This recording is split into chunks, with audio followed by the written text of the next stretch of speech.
안녕하세요. 3 그리고 사주의 일진으로 배우는 사주 명리학 25번째 시간 시작하도록 하겠습니다. 오늘은 양력으로 2018년 12월 1일이고 음력으로는 2018년 10월 24일입니다. 명식을 보면 무술년, 개해월, 정묘일이 되고 일진은 정묘가 됩니다. 오늘의 명식을 보면 정화일간이 수왕절인 해월에 태어났습니다.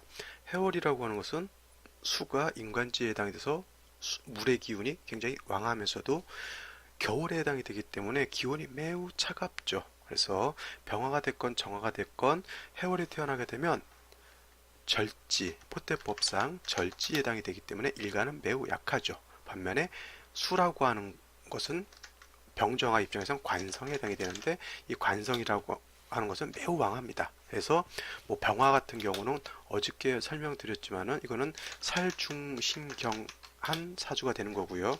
정화 같은 경우는 기본적으로 해중에 있는 임수가 관성이 있기 때문에 관다신약 정도, 관다신약 내지는 관중신약 뭐 이렇게 볼 수도 있을 거예요. 그래서 뭐 그런 거는 용어라고 하는 것은 뭐 어떤 그런 것들을 표현하기 위해서 짤막짤막하게 하는 그 특수 용어들이기 때문에 용어를 보시면은 이 사주의 국세가 어떻다라 그런 게 바로 이제 이해할 수 있겠죠. 자, 정화라고 하는 것은 병화하고는 달라요. 병화라고 하는 것은 태양지화라고 했죠. 하늘에 떠 있는 태양과 같아가지고 스스로 빛을 내고 스스로 열을 냅니다. 근데 정화 같은 경우는 등촉화라고 했어요. 등촉화.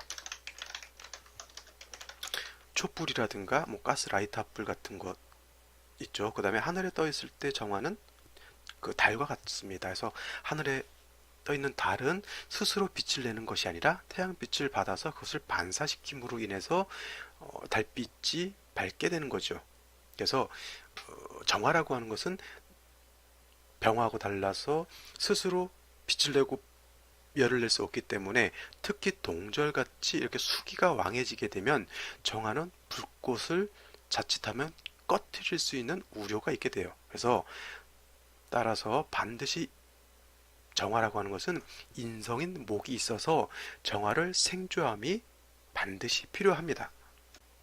정화한테 인성인 목이 반드시 필요하다라고 말씀을 드렸는데요. 이 목 중에는 양목인 간목이 있죠. 그 다음에 음목인 을목이 있습니다. 이 정화 입장에서 놓고 보면 똑같은 목이라 하더라도 을목 같은 경우는 이거는 순목으로 보죠. 순목.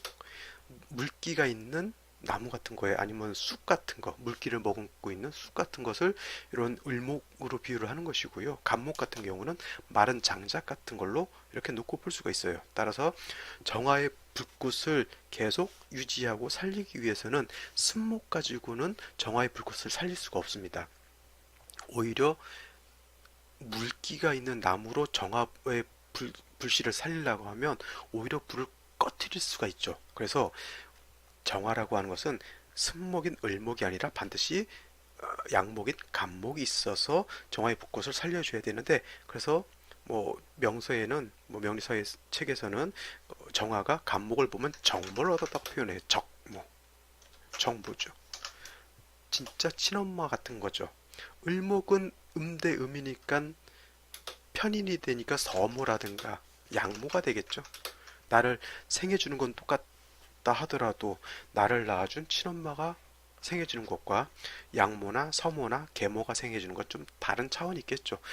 근데 이런 것도 무조건적으로 정인이 좋다 이렇게 놓고 볼 수는 없어요. 그때도 말씀드렸지만 일간의 특성에 따라 다 다릅니다. 정화 같은 경우는 을목은 순목이기 때문에 간목이 필요한 것이고요.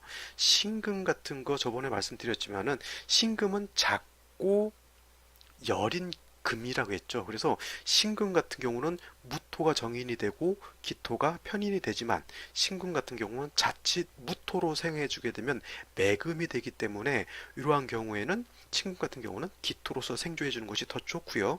그 다음에 개수 같은 경우도 있어요. 개수 같은 경우도 양금인 경금으로 생하는 경우가 있고 음금인 신금으로 생하는 그런 경우가 있는데 물론 상황에 따라서 다르겠죠. 간목이 너무 많아서 설기태가가 되는 때는 경금이 있으면 좋겠지만은 기본적으로 개수라고 하는 것은 맑고 깨끗한 것을 좋아한다 그랬어요. 그래서 개수 같은 경우는 경금으로 생하게 되면 개수가 정인으로부터 생주를 받지만 약간 탁해지는 그런 현상이 있어요. 그래서 그거를 금다수탁이라 그래요. 금이 너무 많게 되면 수가 탁해진다라고 하는 그런 개념이에요. 그래서 개수 같은 경우도 양금인 경금으로 생하는 것보다는 음금인 신금으로 생하는 것이 더 맑고 깨끗하다라고 하는 그런 개념이죠. 따라서 식간의 특성을 좀 잘 알아야 어떤 것이 더 필요하고 어떤 것은 있어도 오히려 해가 된다 내지는 어떤 것은 절대 있어서는 안 된다 이런 그 룰을 좀 알 수 있게 되는 거죠. 그래서 오늘은 정화일가는 목이 필요한데 을목보다는 양목인 간목이 필요하다 이런 개념입니다. 다시 명식을 보도록 하겠습니다. 자, 정화일간이 수왕절인 해월에 태어났습니다. 자, 천간을 보게 되면 월간에 7살 개수가 투출했죠. 이거 격을 잡을 때는 이 월지에 있는 지장간이 투출되는 것을 천간으로 투출되는 것을 격으로 잡는데 개수라고 하는 것은 원래는 이 해중 지장간에는 없습니다. 그런데 이 수왕절인 해월에 개수가 이렇게 뿌리를 두고 투출하게 되면 이 격을 정관격으로 보기보다는 오히려 칠살격으로 보는 게 더 맞아요. 어저께도 설명드렸던 것 중에 하나가 정관과 칠살이 같이 있게 되면 그 작용은 정관의 작용보다는 칠살의 작용이 더 크고 묵직하게 나타나기 때문에 칠살을 격으로 잡는 게 더 타당하다 이렇게 말씀을 드렸습니다. 그래서 이 사주는 정관월인 해월에 태어났다 하더라도 칠살이 이렇게 투출하게 되면은 뭐 칠살격으로 봐도 큰 해가 없습니다. 다행스러운 것은 뭐예요? 요 무술토가 있게 되죠. 그래서 칠살이 사주에 있게 되면 반드시 그거는 재하거나 화살을 해야 되는 건데 월 연간에 이 무토가 투출하게 되면 요 칠살 개수를 무토가 합거시켜 버리죠. 그래서 이 칠살 개수는 이렇게 묶어 버리기 때문에 칠살 개수로서 정화를 파극하거나 하는 그런 역할은 못합니다. 근데 한 가지 대운이나 세운에서 간목운이 오거나 기토운이 오게 되면 이 합하고 있는 것을 기토가 개수를 파하고 간목이 무토를 이렇게 파하게 됩니다. 그러면 이때는 간목이 무토를 파하는 것이 아니라 이 합이 이렇게 풀어지는 경우가 있어요. 이런 경우에는 개수가 살아나기 때문에 이때는 정화를 파극할 수가 있어요. 그래서 대운이나 세운에서 기토운이 오거나 그죠? 그 다음에 간목운이 오게 되면은 저 합이 깨질 때 저 개수가 일간 정화를 파할 수가 있게 되기 때문에 이런 경우에는 사고를 당한다거나 아니면 뭐 명예에 대해서 약간 손상을 입는다거나 그러한 일들이 있기 때문에 그러한 대운 때는 좀 유심히 잘 살펴보셔야 합니다. 자, 일지를 놓고 보게 되면 묘목이 있어요. 묘목이라고 하는 것은 해수를 보게 되면 서로 합하려고 하는 그런 마음이 생기죠. 원래 삼합이라고 하는 것은 해묘미가 다 있어야 완전한 삼합이 되죠. 해묘미가 있으면 국이 됩니다. 그래서 지지로 해묘미가 있어야 되는데 뭐 밑 한자 없어도 준반합이 된다 그랬죠. 준삼합 이렇게만 돼 있어도 이거는 합이 되는 걸로 볼 수가 있는데 예를 들어서 여기가 정미시가 되면 어떻게 돼요? 이렇게 되면 지지로 해묘미 목국이 완전히 형성되게 되면 마치 겨울인 해월이라 하더라도 이때는 목이 굉장히 왕해집니다. 그래서 인성이 너무 왕해지게 되면 반드시 경금으로서 왕목을 제해줘야 돼요. 이거를 뭐냐면 정화일간이 목이 너무 왕해지게 되면 목다화식이 됩니다. 목다화식이 뭐냐면 목이 너무 많으면 불이 질식해서 꺼진다라고 하는 얘기예요. 우리 어렸을 때 그 대보름날 요즘은 그런 거 잘 안 하는데 저 어렸을 때만 해도 대보름날 이렇게 깡통 돌리기 같은 거 많이 했었는데 그때 좀 불 빨리 피우겠다고 뭐 큰 나무 갖다 넣으면 어떻게 돼요? 잘 안 자랍니다. 불이 잘 안 크죠. 안 살아나요. 그러니까 불씨를 좀 잔잔한 부지를 갖다 놓고 거기다 잘게 쪼갠 나무를 넣은 다음에 불을 살려야 이 불이 잘 살아나겠죠. 근데 처음부터 뭐 큰 장작 같은 거 얹어놓으면 어떻게 돼요? 불이 꺼지는 거죠. 지금 정화가 해월에 태어나서 수도왕하지만은 해묘미 목국이 되게 되면 이렇게 그러면 목이 갑자기 왕해지는 거예요. 그 다음에 반면에 일간 정화는 약한 거죠. 한 가지 알아두셔야 될 게 인성이 왕한 거하고 인성이 많아서 왕한 것과 일간이 왕한 건 구분해야 돼요.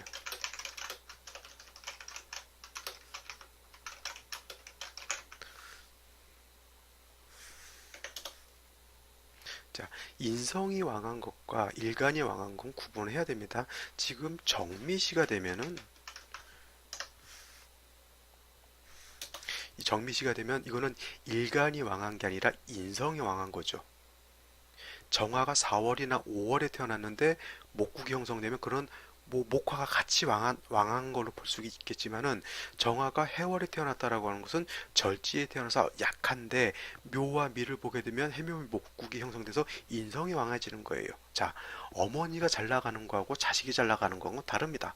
자식이 또 뭐 똑똑해가지고 나름대로 뭐 사회에서 인지도 받고 해서 뭐 돈도 잘 벌고 명예도 있다. 그럼 이건 자식이 왕한 거죠. 근데 자식은 비리비리해서 맨날 술 먹고 그러는데 부모님이 잘 살아요. 이거는 인성이 왕한 거지 자식이 왕한 건 아니죠. 요거 구분을 하셔야 된다는 얘기죠. 자, 인성이 이렇게 왕하게 되면 불이 꺼지게 되는 거여서 원칙적으로는 금이 있어서 신금이나 경금, 제가 봤을 때는 경금이 더 좋겠죠. 그래서 목을 제해줘서 벽갑 인정을 해줘야 돼요. 벽갑 인정이라고 하는 것의 뜻은 뭐냐면 간목을 쪼개서 정화의 불꽃을 살린다라고 하는 개념이에요. 근데 꼭 간목이 아니더라도 이렇게 목국을 형성하게 되면 마치 간목과 같이 굉장히 왕해지게 되는 거예요. 그래서 원칙적으로는 금을 써야 되는데 술 중에 있는 신금 가지고는 이거 감당을 못합니다. 그 다음에 술 중에 있는 신금은 정화가 들어가 있죠. 그래서 술 중 안에 있는 신금은 그 정화가 옆에 있어서 신금은 매울 못 춥니다. 그러니까 거의 불용이죠. 쓸 수가 없다는 얘기예요. 그래서 이런 경우에는 경금을 써야 되는데 경을 못 쓰고 비견이 정화를 써가지고 목의 기운을 설기해야 되는 거예요. 이거를 이렇게 설명을 해볼까요? 엄마가 많고 자식이 하나만 있다. 얘는 없고 자식이 하나만 있다. 이렇게 생각해봐요. 그러면 어머니의 사랑이 어떻게 돼요? 외아들 내지는 외동딸한테 이렇게 쏠리게 되는 그런 현상이 나타나는 거죠. 그러니까 엄마의 치마 바람이 굉장히 커집니다. 근데 동생을 하나 더 낳게 되면 어떻게 돼요? 엄마의 관심이 둘로 나눠지는 거하고 똑같은 그런 개념이지. 다음으로 이민시가 되면 어떻게 될까요? 이민시. 자, 이민시가 되면 이것도 마찬가지예요. 해묘가 앞에서 목이 되고요. 그 다음에 임목이 있게 되면 이건 지지로 거의 목국을 형성한 거하고 똑같습니다. 근데 임수가 이렇게 투출하게 되면은 지지로 목이 왕에서 정임이 합해서 목으로 화할 수 있는 가능성은 굉장히 큰데 이렇게 연간에 토가 있게 되면은 목으로 화해서 정임 합화 목격 즉 합합격이 되기가 힘듭니다. 이런 경우는 합해서 화해서 어떠한 합합격이 되는 거하고 그냥 이런 경우 서로 합해서 그냥 일간을 버리고 목으로 화하는 그런 경우는 없어요. 합합격이 되지 않는 한은. 그러니까 이런 경우는 서로 탐합하는 거예요. 개수와 무토가 서로 탐합하는 것처럼 얘도 정화가 임수하고 서로 탐합하는 겁니다. 그 다음에 이 사주는 어떻게 돼요? 또 묘하고 해하고 이렇게 또 합을 하게 되죠. 이거 다합입니다. 다합. 다합이라고 하는 게 뭐냐면 합이 많다라는 얘기예요. 사주에 합이 많으면 지무원달이라 써요. 합이 많으면 지무원달이다. 지무원달이라고 뭐냐면 뜻을 하나 품어서 오랫도록 가져가는 게 없다란 얘기죠. 이런 거죠. 나는 꼭 공부를 해서 뭐 사법고시에 합격해야 돼. 내지는 뭐 이걸 해가지고 나는 돈을 벌어야 돼. 이렇게 마음을 먹으면 끝까지 그걸 밀어붙이고 하는 그런 것이 있어야 되는데 다합인 사람 지무원달이 되잖아요. 작심삼일. 작심삼일이죠. 작심삼일. 뜻이 오래 가지 않습니다. 이런 사람들. 그래서 되도록 합이 많은 사주 좀 이렇게 안 만드는 게 더 좋겠죠. 이것도 지금 무게가 합하고 또 해묘가 합하고 정임이 합하고 하면 목은 왕해지고요. 이 정화라고 하는 것은 임수, 좀 관성하고 탐합을 하게 되면 이런 사람들은 좀 명예라든가 이런 곳에 좀 많이 관심도 갖게 되고 대의명분 같은 것에 좀 많이 치중을 하게 돼요. 근데 이렇게 합이 많게 되면 뜻은 있는데 그 뜻을 끝까지 밀어붙이기가 좀 힘들게 되는 것이죠. 이 사주는 정임 합파 목격으로서 합합격은 되지 않습니다. 왜냐? 연주에 무술토가 있기 때문에 목으로 하기 위해서는 저렇게 무술토가 있게 되면 절대 합파 목격이 될 수가 없다라고 하는 것 기억해 두시고요. 다음으로 을사시가 되면 어떻게 될까요? 을사시가 되면 정화가 뭐 물론 해묘가 합해서 합하고 을목이 투출하게 되면 요거는 약간 쓴목이 많아지는 거죠. 쓴목. 아까도 말씀드렸지만 감목 같은 경우는 마른 나무로 보기 때문에 정화를 충분히 정화의 붓꽃을 살릴 수가 있지만은 을목 같은 것이 이렇게 뿌리를 두고 투출하게 되면 이건 쓴목이 된 거예요. 그래서 을목 같은 경우는 자칫 잘못하면 정화의 붓꽃을 이렇게 꺼트릴 수도 있는 상황이죠. 근데 이 사화가 이렇게 있게 되면은 뭐 사중 병화가 있기 때문에 뭐 조우도 할 수 있지만 정화가 뿌리를 두고 있다라고 하면 뭐야? 정화의 붓꽃이 작지 않다는 얘기예요. 그래서 불꽃이 크게 되면은 약간 젖은 나무는 넣으면은 뭐 타면서 마르면서 탈 수가 있죠. 그죠? 그러니까 이렇게 을사지가 되면 뭐 그래도 순목이라 하더라도 크게 문제되지는 않을 건데 그래도 정인인 간목이 있는 것과 편인인 을목이 있는 것은 같은 인성의 작용이라 하더라도 간목이 있다라고 하면 정규적인 인성적인 학습 같은 것을 잘 하는데 이렇게 편인이 있게 되면은 좀 정규적인 어떤 그런 것보다는 약간 편인스러운 학업 같은 거 있죠. 뭐냐면 뭐 역술이라든가 종교라든가 일반론적으로 하지 않는 공부 같은 것에 좀 관심이 좀 많은 경우가 있어요. 이거는 뭐 참고로 알아두시고 제가 을사시에서 제가 말씀드리고 싶은 것은 요 사화와 요 해수와 요 사화가 서로 충을 하느냐 안 하느냐 요거를 말씀드리려고 제가 요 을사시를 선택을 했어요. 사화는 해수를 보게 되면 서로 충하게 되겠죠. 근데 이렇게 해수가 사화를 충하러 가는 중에 묘를 만나면 서로 합합니다. 합을 하고 충하는 것을 잊어먹어요. 이것도 뭐 탐합망충이라고 봐도 돼요. 탐합망극이라고 하는 거 청간은 극이라고 하고 지지는 충이라고 하는데 이거는 탐합망충이라고 이렇게 볼 수가 있겠죠. 해서 요거 충하지 않는다라고 하는 개념 이렇게 생각해 보시고요. 그 다음에 갑진시도 한번 볼까요? 갑진시가 되면은 이렇게는 준삼합이 되는 것이고요. 이렇게 묘지는 준방합이 될까요? 안 될까요? 이거는 방합이 성립되지 않습니다. 왜냐하면 방합이라고 하는 것은 계절의 합이라 그랬죠.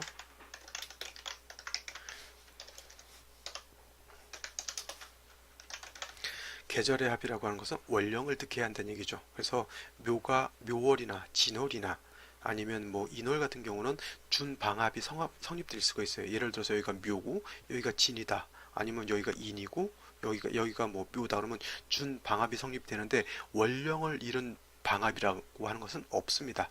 단지 묘와 해는 준삼합으로서 목이 왕해지고요. 간목이라고 하는 것은 해도 장생에 뿌리를 두고 묘에도 뿌리를 두고 진에도 뿌리를 다 둘 수가 있겠죠. 그러면 목이 이건 아주 왕해지는 거예요. 그죠? 그러면 이렇게 되면 어떻게 돼요? 모왕 자세가 되는 겁니다. 오히려 모왕 자세가 돼가지고 일가는 약한데 인성이 너무 왕해지는 거죠. 이 개수가 풀어진다 하더라도 예를 들어서 간목이 와서 이 무토를 축해서 개수가 살아난다 하더라도 인성이 있기 때문에 크게 해는 없지만은 결국 이 개수라고 하는 건 뭐예요? 또 목을 생해주게 되겠죠. 이런 경우는 원래는 원칙적으로 금을 써야 되는데 금도 약해서 못 쓰고요. 뭐 어떡하겠어요, 이거는.